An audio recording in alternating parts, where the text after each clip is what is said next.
Hello everyone, WhatsApp. আশা করি ভালো আছেন সকলেই। আজকে আমি এবং আমার মিসেস আমরা চলে আসি ফুচকা খাইতে। এই ঠান্ডার মধ্যে ঝাল ঝাল ফুচকা খাওয়া শেষ, এখন চটপটি খাচ্ছি। এবং আমাদের একমাত্র ছেলে আপ্তাহি, তাকে বাসায় রেখে আসা হয়েছে। আজকে আমরা একটু সিঙ্গেল ফিল নিচ্ছি। সবসময় তো ট্রিপল থাকা হয়, আজকে ডবলে বের হয়েছি।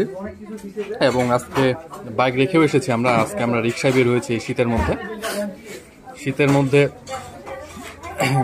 বাইক ছাড়া রিক্সার মধ্যে ঘুরে বেড়ানোর মজাটাই আলাদা। আজকে আবার বলো, জোরে বললো।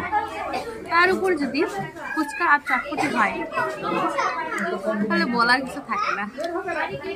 মানে ফুচকা আর চটপটি পাইলে হয়ে গেল সবকিছু, আর কিছু দরকার নেই। আমরা এই মুহূর্তে আমি রয়েছে আমার